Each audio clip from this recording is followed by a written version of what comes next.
My name is Katie Hahn, and I am interviewing Danny Wayne Boettcher today. Layla Beecher is running the camera. Today's date is May 16th, 2018, and we are at the Brimfield Public Library in Brimfield, Illinois. Mr. Boettcher, thank you for coming in today and being willing to share about your experiences serving in the United States military. Now, before we start talking about your service, I'd like to ask you a few questions about your life before you joined the military.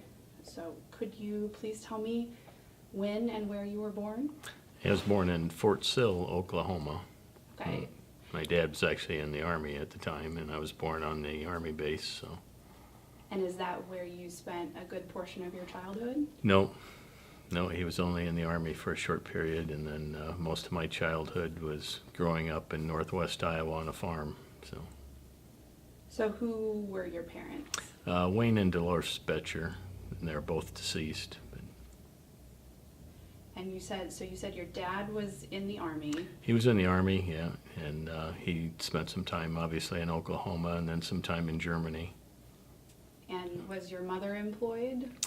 At the time, when he was in the service, no, but after that, she helped him on the farm. She did everything. I mean, driving tractors and helping bale hay and taking care of the chickens and pigs and cows and everything. So what, you had all those animals, was it primarily an animal farm? Or no, it was both. It was like the old-time farmers. The amount of land was not great. You know, it was probably 400 acres that my dad farmed, but we also milked cows, raised cattle, raised hogs, had chickens, had a few sheep one year, so a little bit of everything. So you get a lot of discipline there doing chores all the time.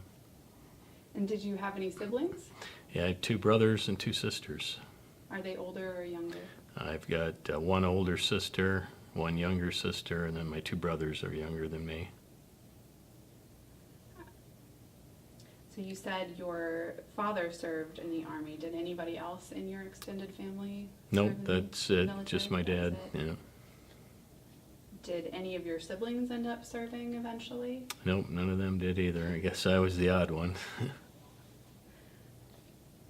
So you said you moved to Iowa. Is that where you went to grade school and middle school and high school? Yep, everything in northwest Iowa. That's where my dad farmed. That was the original. My grandpa, farmed there, and that's where my dad eventually took over that farm as well as rented some other land. And was that a pretty rural community? It was very rural, yeah. It was like a number of small towns all went to the same high school. It was called Central High School with an S because it was, nobody could agree on the name, I guess, because it was like Seneca, Fenton, Lone Rock, 3 towns all together. So small high school was probably around 200 or so kids in high school. So at what point in your life did you decide that you wanted to join the military?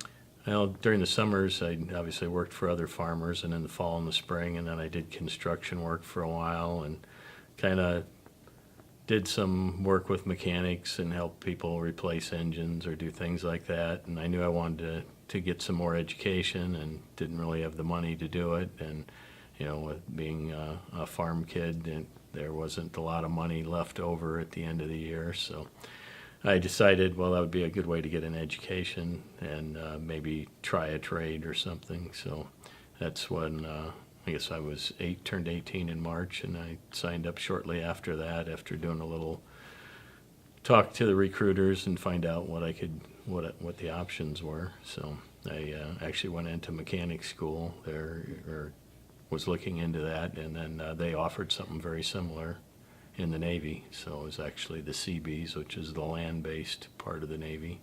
That's what I ended up going into. So how did you pick the Seabees?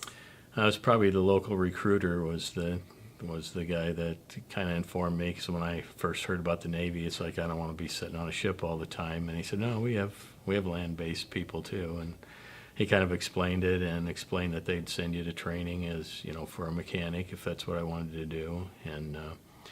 And so it was a good way to get some education for free and see part of the world. So that's why I decided to do it. Did any of your friends or classmates enlist too? No, none of them did. They all, kind of wondered what I was doing, but they all had other options or other things they wanted to try, and I was the only one, of my close friends anyway, that went in the military. So how did your family and friends feel when you enlisted? They were supportive. They understood why I did it, and wasn't going to be probably a career military person, but I wanted to get the education and see part of the world. So. Do you remember what year it was that you enlisted? Oh yeah, it was set in 1974. So. What was kind of going on in the world at that time? Do you It was remember? towards the end of the Vietnam War. I mean, the Vietnam War officially ended, I think, in '75, but that was right towards the end. So I had known a lot of people that were, in the service, and some didn't come back. But I kind of felt patriotic. I wanted to serve the country too. So that was another part of it. Did it concern you at all that there was a war going on? Did that?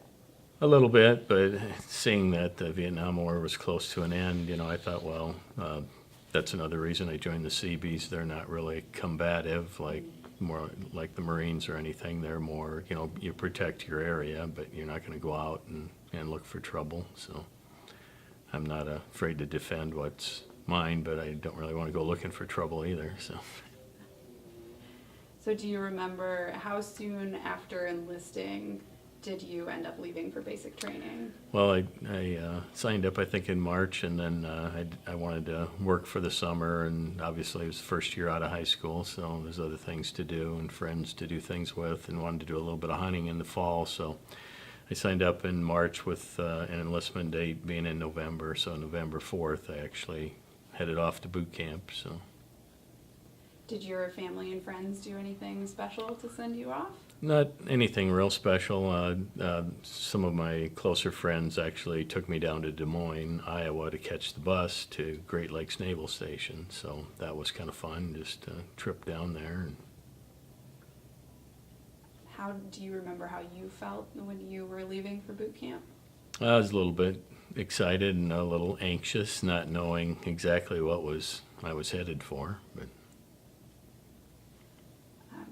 So what sort of expectations did you have about what basic training would be like? I expected it to be fairly physical and, regimented training, that type of thing, and was a little bit surprised. It was more mental, probably more training, and I guess maybe that's part of the Navy. They do that and test you to see if you're going to make it. If majority of the people were on ships, that's where they were headed for. I mean, the Seabees went through the same training as the rest of the Navy personnel, and so a lot of mental things they pushed you through, and then just some basic training, safety training, a lot of that. Of course, you always did marching. I remember a lot of marching. No matter where you went, you had to march and stand in line. So a lot of standing in line. Every class you stood in line to get in, to get out. Going to lunch, stand in line. Breakfast, stand in line. Dinner, stand in line. So a lot of marching. So that's kind of what I remember the most. Now, when you say mental, what do you mean by that? Oh, they would kind of mess with you and try and test you and see, I mean, simple things, even like if you didn't have all your clothes and everything perfectly aligned, they would gig you for it, is what they would call it, or your bed wasn't perfectly made, and you'd have to do extra PT, things like that, and it's like, what's it matter? Well, everything had to be perfect and just so, and then some of the other things were showed a lot of gruesome videos and stuff like that for the safety training, and I mean, it was real life things that they showed you, but it was things I didn't expect to actually see. But I guess that's to prepare you if you ever do have to go to combat, or you don't see it for the first time. You've at least seen it on a film. So how far away was basic training from home? It was, well, North Chicago, and I was from Northwest Iowa, so it was probably 6-7 hours at least. Yeah. Is there any communication with family and friends during basic training? Not during basic training, no, pretty much nothing, yeah. Do you remember any of your instructors? Does anyone really stick out to you? Yeah, there was just one. I don't remember any of the class instructors really, but the guy that was in charge of our platoon was a pretty crusty boatswain's mate, and he would tell us a lot of stories. He was a career Navy person, so a lot of colorful stories we heard. So that was interesting. Did you receive any specialized training during that time? Not in boot camp, but after that is when they called it A school. But I went to construction mechanic training, and that was in Port Hueneme, California, at the CB base there.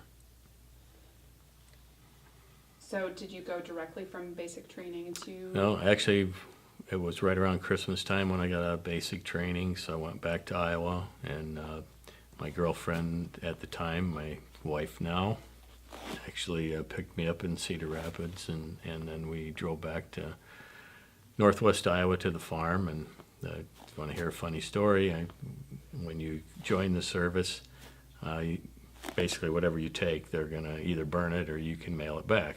They're going to get rid of it. So you have one set of clothes, that's it, and then everything you have there is military clothes. So I come home, and all I've got is military clothes because I didn't wear anything good, and they pretty much threw it away. So I come home, and of course I had two brothers, two sisters, and the two brothers, we always shared a closet in the upstairs one bedroom. We shared the one bedroom too. And I go to get some clothes, and unbeknownst to me, my mom had gotten rid of every piece of clothing I had. So I had to do a little shopping. It was a little bit of a surprise to me. I never said anything to her, but I did share it with my siblings, so they got a kick out of it. I guess I was out of there, so. Oh my. So how long did you get to be home before you? It was only, it was probably a week or two, not very long, and then headed off to California to A school. Now, what is your wife's name? Peggy Boettcher, and she was Peggy Brecky at the time. So we started dating in high school at not till senior year really. So she was in one of the smaller towns in Sway City, where I was more towards Fenton and Lone Rock, but we all went to the same high school. So. And how did she feel about you being in the military? She was going to college at the time in Cedar Rapids, so she was okay with it. Yeah, she knew we'd be apart, but she was going to be apart going to school too, so it didn't really matter how far apart you are, I guess. Mm-hmm. How did you stay in touch with her when you were? A lot of letters. Yeah, obviously there was no email or texting back then. It was a lot of letters, a lot of them. So. Was there anything that was really difficult to adjust to? Not really. I was used to growing up on a farm and discipline, doing chores, and not that far being out of school. So going through boot camp, I'd played sports all through high school, so that was no big deal. And then just the training and everything was like continuing to go to school. So it was pretty enjoyable, really. So once you got to California, what happened there? There we were basically, you were with a number of other guys in a big hooch hut, whatever you want to call it, and shared the room. And we'd go to school every day until we got through A school. So you get up in the morning and go to breakfast, and they'd haul you to the other end of the base and go to school. And then that night they'd bus you back, and then same thing the next day. There was some physical training, a little bit of marching there too, but not much. It was basically learning your trade, and mine was being a construction mechanic. So when you say construction mechanic, what kind of tasks? It's are involved? everything from changing tires to replacing engines and rebuilding engines and hydraulic systems, electrical systems, a little bit of everything. CBs are pretty self-sufficient when they're overseas. So it's kind of like a Martin Sullivan ag dealer here where they rebuild anything. Well, it would be military equipment, but same type of thing. They had our own parts warehouse, our own tools and equipment to work on. So were the guys that you were studying with, are they the same people that you were put in a unit with later? Or? Some of them, yeah, it was kind of a mix of people later on when I went to a unit, yeah. So how long were you in California at school? That was actually the home port for the Seabees too at the time. So I was there the entire time after going to Great Lakes, except for the deployments. So when you were home ported, that was Port Hueneme for me. And so I spent one tour with NMCB 10 and then went to Guam. Then they decommissioned when we got back. And then I joined NMCB 40, which is also out of Port Hueneme, and went back to Guam, and then back to home port in Port Hueneme again, and then over to Spain. So went 2 tours in Guam and 1 in Spain. And that's what the Seabees mainly do most of their work, is when they're overseas. When you're home ported, we did some work with the reserves, and we had our own little shop, but you didn't do much, not real big projects like you did when you were overseas. So when you went to Guam the first time, what kind of projects were you working on? It's what I found out was Guam was pretty much a fuel and ammunition depot for the military. So there's because an Air Force base, a Naval Air Base, a Navy base, a Seabee base, and a Marine base. And the Marine base had all the ammunition bunkers and everything. So the Seabees would help construct some of that. We actually built another fence around the whole perimeter of the place and did a lot of mining and stuff to take care of that.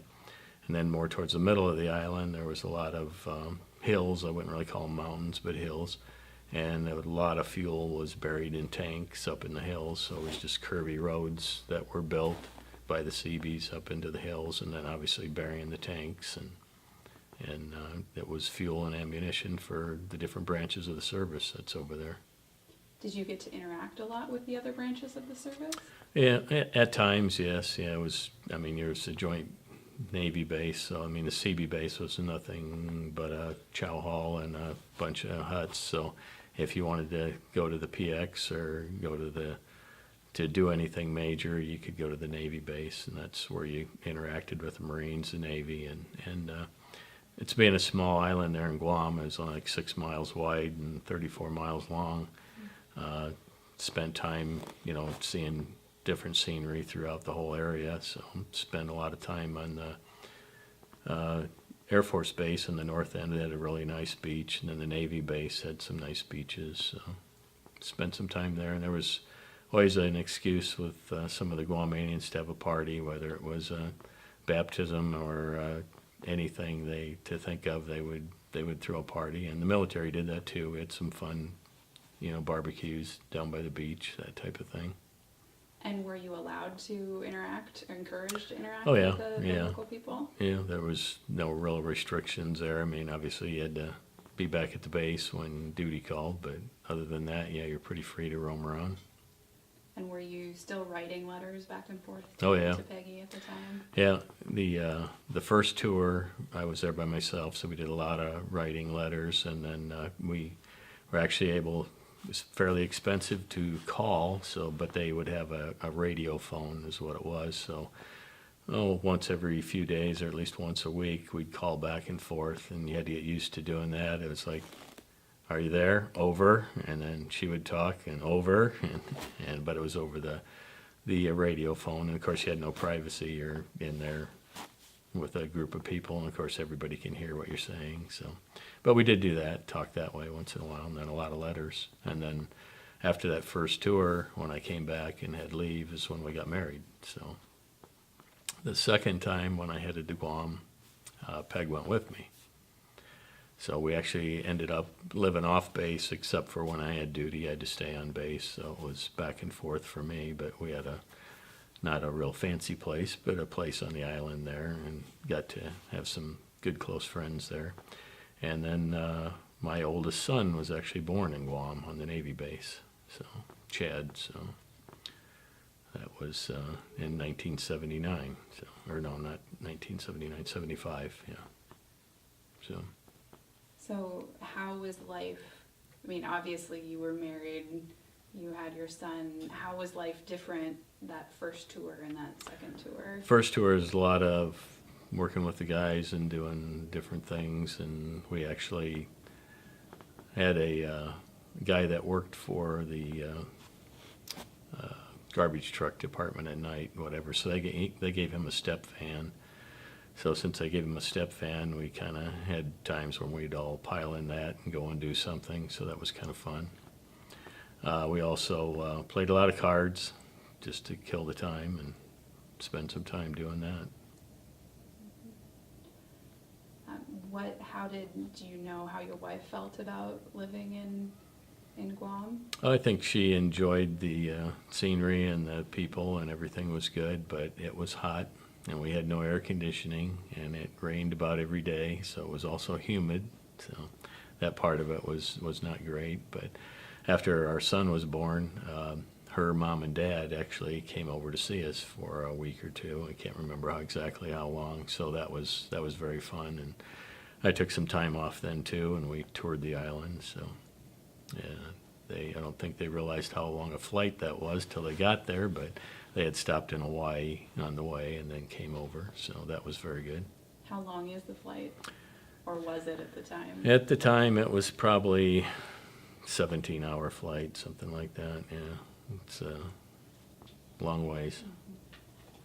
So what was it like being a new father and also being in the military? That was probably the biggest party I ever had, because everybody, like I said, over in Guam was looking for an excuse to have a party. So, of course, all the guys on the base, a lot of them had family back home, or wives and kids back home that weren't in Guam. So we ended up having a big party at my house there, and one guy brought his speakers and stereo system out there, and of course we were all drinking and partying up, and it must have got a little loud. One of the neighbors called, and so the police showed up, and when they showed up, kind of explained what the deal was and told them I just had a son, and they were almost ready to start joining in on the party. They said, well, just have a good time and don't cause any more trouble. So they were fine with it. And later on we got to be good friends with the neighbors too, but it was just newly moved in, and I think they didn't really realize what was going on. So, but it was interesting. Yeah. So did you develop any close friendships with the people that you Yeah, there? a number of them. Yeah, a number of them we still keep in touch with today. So we got friends in North Dakota, and down in Missouri, Kansas, California, just about a lot of different places, or close friends. You develop some pretty good bonds because obviously there was a lot of holidays that we were not home. So they're your family. So.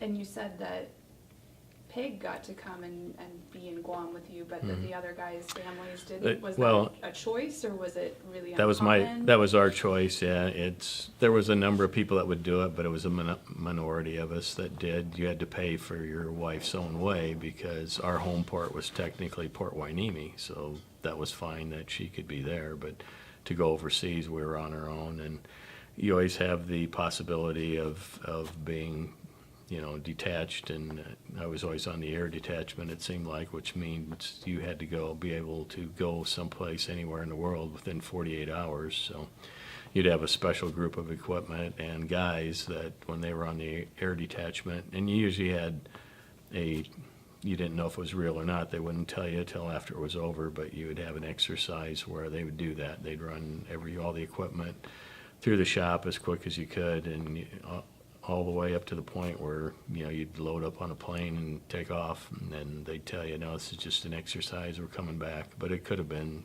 going somewhere else. You didn't really know till they told you. Mm-hmm. So at that time, was the Vietnam War over by It was that point? it was just over, yeah. So a lot of the guys that, especially in Guam, that were older than me, they had just gotten back from Vietnam. So there was a lot of turmoil and stories, and probably things were not as strict as they are probably today, because there was a lot of leniency, I think, right after the Vietnam War. So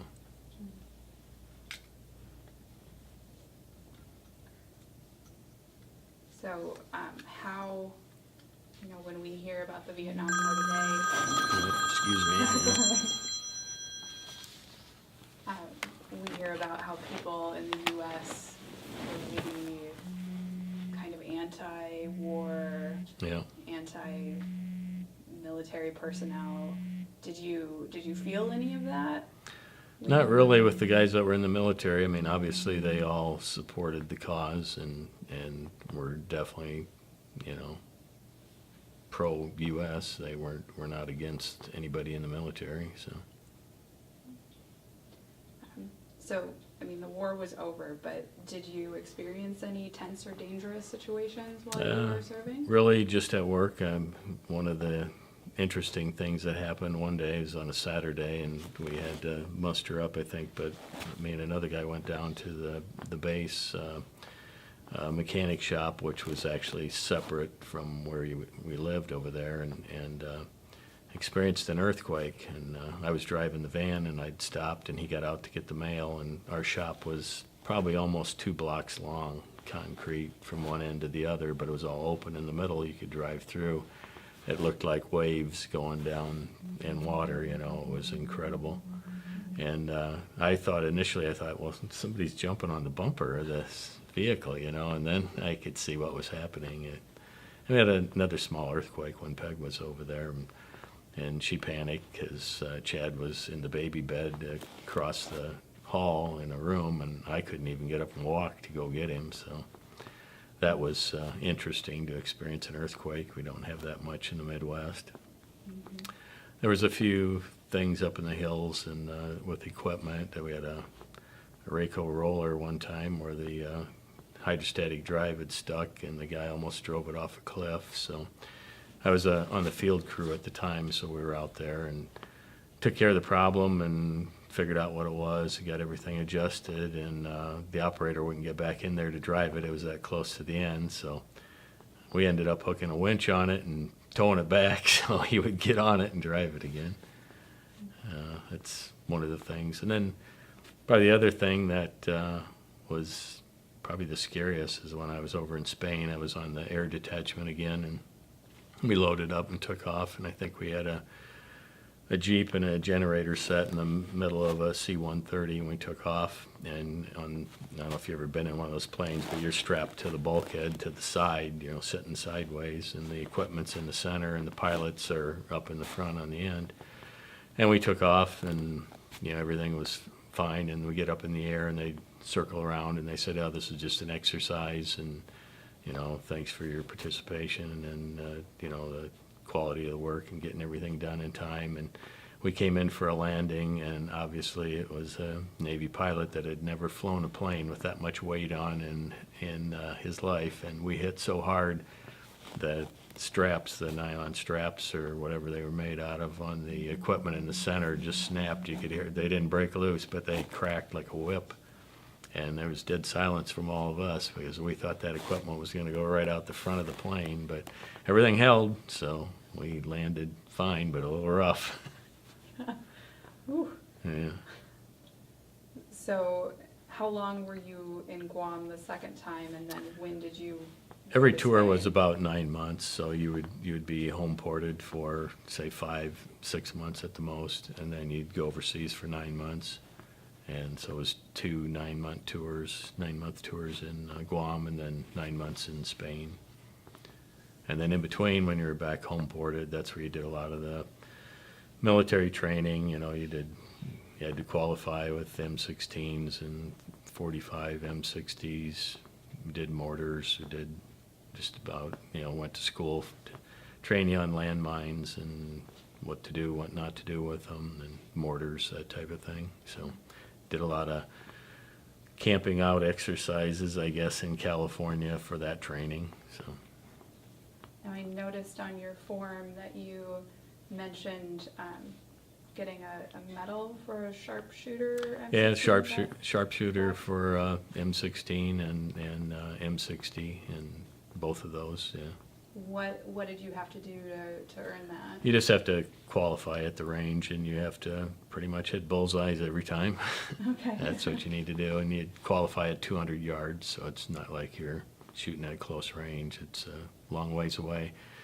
And back, they probably do it different today, but back then you'd take turns where one group of guys would be shooting, and you had to do it in different positions, prone position, standing, whatever. First time I really realized what a sling on a rifle was good for. It's good for holding it steady when you're standing up, and it does work very well. And then the other guys would be down and behind the bunker where you were shooting at the targets, and after you got done shooting, they would hold up a indicator to see if you got a bullseye or a 1 or a 2 or a 3 or whatever you got there for score. So that's how you qualified doing that. Was that training that you ever used in? Only in exercises. We had field exercises in Spain and in California, both where you went out in the field and everybody had, red plugs on the end of their gun, so you weren't really shooting anybody, but you had blanks, and it was interesting to do that. And then you'd have a group of seasoned people that would we were defensive people, we weren't aggressive, but we'd have a group of seasoned people that would come and try and attack your position and do different things. And it's one of the interesting things we had. I was in a foxhole in California there in the desert, and ended up, we got a gas bomb thrown in our foxhole, so I went to take off, and the guy, Rich Hand from Chicago, was a good friend of mine and at the time, and he started choking and coughing, and he couldn't move. I ended up dragging him out in the sand there so he could catch his breath. But so it was, you're not going to get shot and killed, but you get that type of exposure. And had to go through the gas chamber every year, and you get exposed to that, where you go into basically a room a quarter of the size of this, and you're pretty well packed full of people, and they turn the gas on, and you've got your gas mask strapped to the side of your leg, and you can't put it on until they tell you to put it on, and you're pretty well getting gassed when they say, okay, put your mask on. You got to learn to hold your breath and then purge the mask to blow all that gas out before you can start breathing through the mask. So it's things that kind of make you panic sometimes, and some people did, but yeah. That sounds like it would be kind of intense. Yeah. So how was Spain different than Guam? Spain was, we lived off base there too, and Peg was over there, so that was my last tour. I was E5 at the time, so I was making a little more money, and the culture was different there. Obviously the people spoke Spanish, so that was a bit of a struggle, but we got to be good friends with a gal who was a Navy pilot's wife, and good looking, and guys would always hit on her, so she hung around with Peg and I and our son, so that was very good, and she spoke fluent Spanish, so we got to do a lot of things with her, and that was fun. The interesting thing there is nobody really had a big refrigerator, freezer, or anything. You went to the market about every day and got what you needed, and next day you did the same thing. And then we took some time off there and toured different areas of Spain, and went to Portugal and saw the Rock of Gibraltar and those type of things. So how many years total did you serve? It's in 4 years, yeah. And what rank were you when you left the service? I was E5, so I was a second-class petty officer is what they called it in the Navy. So. And what made you decide to return to civilian life? After turning wrenches for 4 years, I knew I did not want to do that the rest of my life. A lot of busted knuckles, so. But I also got exposed to a lot of equipment and was a little inquisitive and kind of wanted to know, hey, why is this stuff built like it is? And that's why I decided I wanted to go back and go to college. So when I got out of the service, that's what I did. So where did you go to college after you got out? I went to Iowa State and got a mechanical engineering degree. And so did you stay in Iowa for a while? Stayed in Iowa, yeah, the whole time I was going to school in Ames. That was the winter of '79, if you remember how bad the snow was that year. Well, Peg's folks had at that time semi-retired from farming, and they were in Arizona for the winters, so we stayed there with her 2 younger sisters until school started. Iowa State was on the quarter system at the time, so I had to wait to get started in school. And then once we were down there, we actually bought a trailer near the vet med school, and that's where we spent our time while I was going to college. So I got the GI Bill, so I just kept going straight through, and 3.5 years I graduated. So. And what did you do after you graduated? I got hired by Caterpillar, so that's what brought me to Illinois. And that little did I know, that was in early '82, and things weren't the best at Caterpillar. So ended up working there for a while, and then got laid off there. And in the meantime, we'd already bought a house. And then my neighbor told me about Crest Corporation, so I went out there and pretty much got hired right away. And I've been there now 35 years. So. And where is Crest Corporation? It's right here in Brimfield, Illinois, in the northwest part of town. So, and we build large construction equipment, and equipment for steel mills and mining. So it's familiar background. So. And what do you do at Crest? I'm actually the director of engineering there now. So all the engineering projects and jobs fall under me. So how do you think that your experience in the military has influenced your civilian life? It gives you discipline, definitely, and I guess you learn not to panic and, make the best out of every situation, because no one's going to bail you out. I mean, especially when you're in the Seabees, you're in some pretty remote areas, and their motto is "can do," and if something breaks, you got to figure out how to fix it, and with whatever resources you have in hand. So. Just brought that along with everything I do now. It's the same type of thing. It's something breaks or doesn't go your way, no need to panic. You got to make the best of it and get on with life.